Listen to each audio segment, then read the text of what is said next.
গোৱালপাৰা চহৰৰ seven sister হস্পিটেলত আহি পালে নতুন প্ৰযুক্তিৰ চিটি স্কেন বা MRI মেচিন, যিটো মেচিনৰ জৰিয়তে এতিয়াৰ পৰা যিকোনো জটিল ৰোগ চিনাক্ত কৰা হ'ব। উন্নত প্ৰযুক্তিৰ এই চিটি স্কেন মেচিন গোৱালপাৰাত প্ৰথম বুলি জানিব পৰা গৈছে।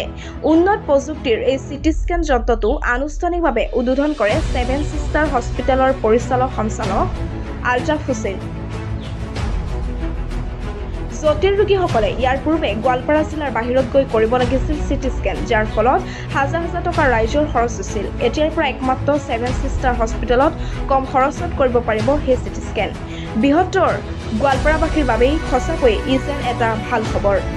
বহু প্ৰতীক্ষিত এই চিটি স্কেন আনুষ্ঠানিকভাৱে উদ্বোধন কৰি হস্পিটেলখনৰ পৰিচালন সঞ্চালকগৰাকীয়ে কয় যে ৰাজ্যৰ বাবে মুকলি কৰি দিয়া হৈছে এই চিটি স্কেন। এতিয়াৰ পৰা কম খৰচতে আৰু সময় অপচয় নকৰি যিকোনো সময়তে উপলব্ধ হ'ব চিটি স্কেনৰ সুবিধা।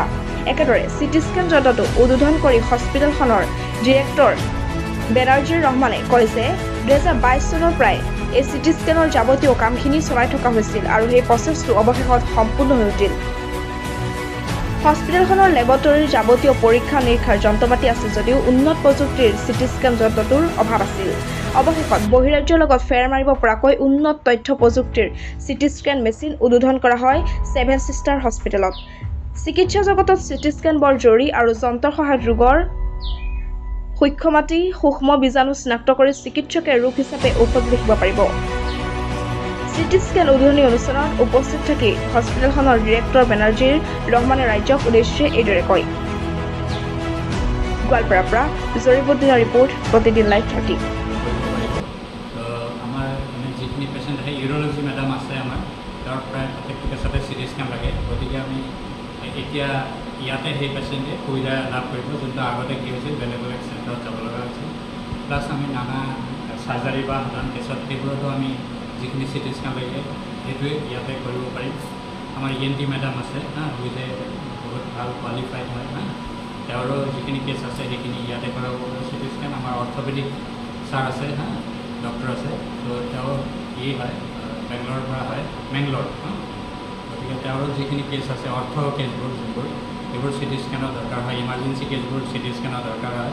এতিয়া পেচেণ্টে ৰাতি দিনে আমাৰ 24 ঘণ্টাই সেৱা উপলব্ধ হ'ব। গতিকে পেচেণ্টখিনি সাৱধানে খাই কৰিব নালাগে আৰু ৱেইটিং টাইমো কম হ'ব। এতিয়া পইণ্ট চেণ্টাৰত কি হয় অলৰেডি চিটি স্কেনৰ কাৰণে ৰখি থাকিব লাগে, ইয়াত ৰখি থাকিব নালাগে।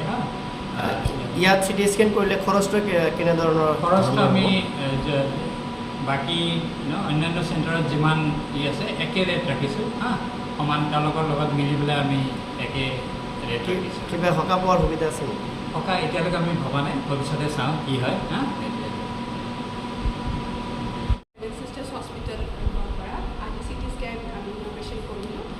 ভেৰি এক্সাইটেড আৰু বিৰাটেই থ্ৰিল যে আজি আমি এই ছাৰ্ভিচটো আজি দিব পাৰিছোঁ আৰু আমি আজিৰ পৰা আৰম্ভ কৰিছোঁ। পেচেণ্টো লৈছোঁ 2-3জনমান আৰু আমি 2022 আমি এইখন বিল্ডিং ইনগ্ৰেট কৰিছিলোঁ তাৰ হেৰি 2023 আমি মডুলাৰ OT কৰিছোঁ, যোনটো ফাৰ্ষ্ট মডুলাৰ OT হয় এৰাউণ্ড গোৱালপাৰা ডিষ্ট্ৰিক্টত ক'তোই নাই, আমাৰ ইয়াতে ফাৰ্ষ্ট কৰা হৈছিল।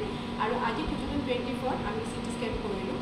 এভৰি ইয়াৰ আমি নতুন কিবা এটা কৰি গৈ আছোঁ, যোনটো কাৰণে মানে আপোনালোকৰ সহযোগ আছে আৰু আগলৈও লাগিব।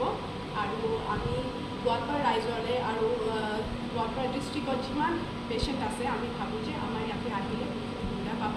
যেনেকৈ মানে আমাৰ বহুত স্পেচিয়েলাইজড আছে, ডক্টৰ্ছ আছে, অৰ্থপেডিক ডক্টৰ আছে, ইউৰলজিষ্ট আছে, ENT নতুনকৈ আহিছে, তেখেতৰ বহুতেই হেৰি হয় MD হয়। আৰু আমি ENTৰো বহুত চাৰ্জাৰীজ আৰম্ভ কৰিছোঁ আমাৰ হস্পিটেলৰে, য'ত মানে এইটো নহৈছে ক'তো আমাৰ ইয়াতে হৈ আছে।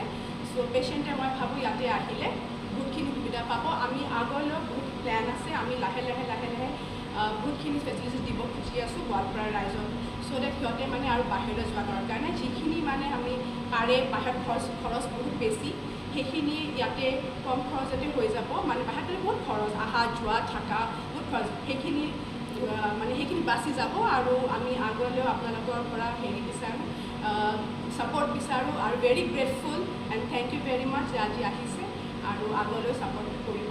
Thank U.